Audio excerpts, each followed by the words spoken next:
Welcome students. आज हम song of myself chapter के सभी इंपॉर्टेंट ऑब्जेक्टिव्स और साथ ही साथ इंपॉर्टेंट लाइंस को क्लियर करेंगे। Song of myself Walt Whitman के द्वारा लिखा गया है। सॉन्ग ऑफ माई सेल्फ की यदि हम बात करें तो यह एक लिरिक है। लिरिक यानी गीत काव्य है। वाल्ट व्हिटमैन का जन्म अमेरिका में हुआ था। वाल्ट व्हिटमैन 1819 ईस्वी में जन्म लिए थे और वाल्ट व्हिटमैन को पीपल्स पोएट के नाम से जाना जाता है। इनके दो मोस्ट इंपोर्टेंट वर्क्स हैं, लीव्स ऑफ ग्रास और ड्रम टेप्स। इस चैप्टर में वाल्ट व्हिटमैन का उम्र 37 वर्ष है और वे कहते हैं कि मैं अभी परफेक्ट हेल्दी हूं और वाल्ट व्हिटमैन नेचर के तरह काम करना चाहते हैं विदाउट चेक यानी बिना रुके हुए। तो नाउ लेट्स गेट स्टार्टेड। यहाँ पे फर्स्ट क्वेश्चन है Walt Whitman is a dash poet. तो वाल्ट व्हिटमैन का जन्म अमेरिका में हुआ था तो ये हो गए American poet. Walt Whitman American poet हो गए। नेक्स्ट है Walt Whitman is a dash poet. याद रखिएगा वाल्ट व्हिटमैन को पीपल्स पोएट के नाम से जाना जाता है, people's poet. Next Walt Whitman began working as a dash. Walt Whitman शुरू में जो उन्होंने काम किया था वो कारपेंटर के रूप में काम किया था अपने 12वीं बर्थडे से पहले। तो कारपेंटर हो जाएगा इसका करेक्ट आंसर। लेकिन बाद में वे प्रिंटर बने थे, टीचर बने थे और एडिटर, ये सब के रूप में काम किया था, लेकिन स्टार्टिंग उनके करियर का कारपेंटर था। Walt Whitman's poetry is collected in dash. Walt Whitman की जो पोएट्री है वो लीव्स ऑफ ग्रास में संग्रहित है।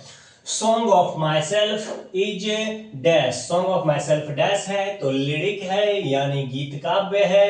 वाल्ट व्हिटमैन ऑब्जर्व्स ए स्पीयर, यहाँ स्पीयर हो जाएगा, स्पीयर ऑफ डैश ग्रास। तो स्पीयर ऑफ ग्रास का मतलब होता है घास के नोक। ग्रीष्मकालीन घास के नोक को वे अवलोकन करते हैं यानी देखते हैं, तो यहाँ समर ग्रास हो जाएगा।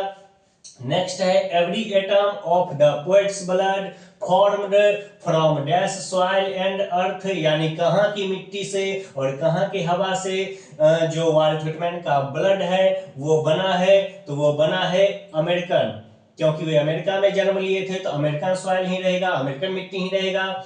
The poet is dash years old in song of my self. कवि यानी वाल्ट व्हिटमैन 37 वर्ष के हैं इस कविता में और परफेक्ट हेल्दी हैं।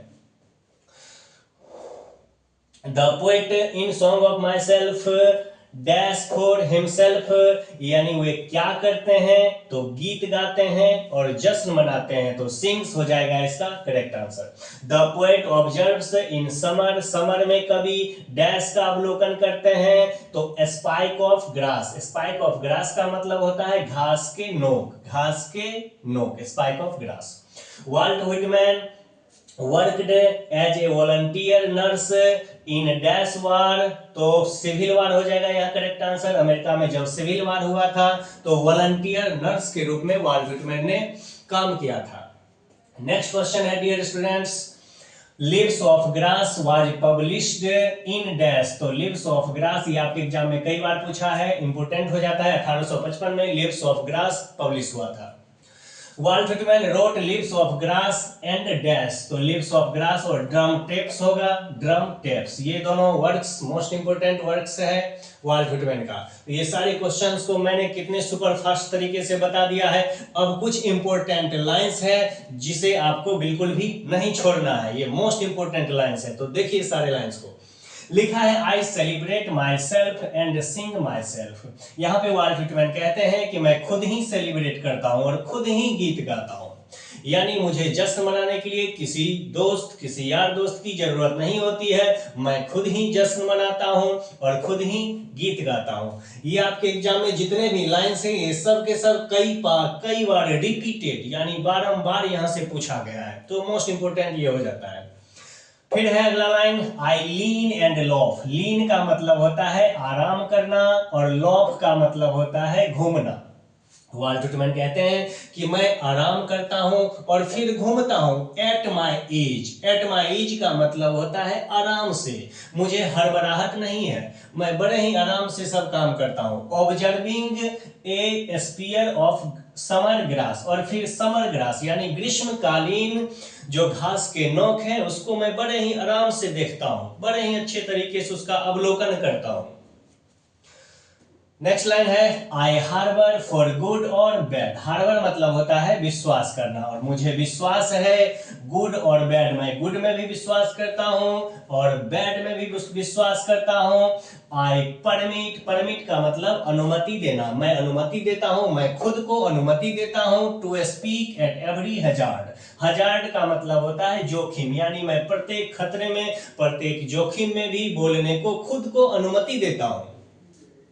नेक्स्ट लाइन हो जाएगा hoping to cease not till death. Most important line, ये लाइंस याद रखिएगा। Hoping to cease not till death पूछेगा इज फ्रॉम डैश, यानी डैश पोएम से लिया गया है, तो सॉन्ग ऑफ माई सेल्फ से ही सारे लाइन को लिया गया है, और यहां से आपको एक्सप्लेनेशन में भी पूछ सकता है। तो hoping to cease not till death का मतलब हुआ कि मैं आशा करता हूं कि नॉट टिल डेथ, कि मरते दम तक मैं रुकूंगा नहीं। सीज मतलब होता है रुकना, मैं रुकूंगा नहीं, मैं काम करते रहूंगा। अभी फिलहाल मैं 37 वर्ष का हूं और मैं पूर्णतः हेल्दी हूं। Nature without check with original energy, यहां पे कहा गया है कि जो प्रकृति होती है, नेचर होती है विदाउट चेक, बिना किसी रुकावट के, विद ओरिजिनल एनर्जी, अपने वास्तविक ऊर्जा के साथ काम करती है। यानी जो प्रकृति है वो रुकती नहीं है, वो निरंतर काम करते रहती है। तो यहाँ पे वाल्ट व्हिटमैन भी कहते हैं कि मैं भी मरते दम तक काम करता रहूंगा, मैं रुकूंगा नहीं। अभी मैं 37 वर्ष का हूं और पूर्णतः हेल्दी हूं। तो डियर स्टूडेंट्स, मैं सुपर फास्ट तरीके से आपको सारे क्वेश्चंस को यहाँ पे बता दिया है। अब मैं मिलता हूं फिर नेक्स्ट डे नेक्स्ट पोएम के साथ। जय हिंद।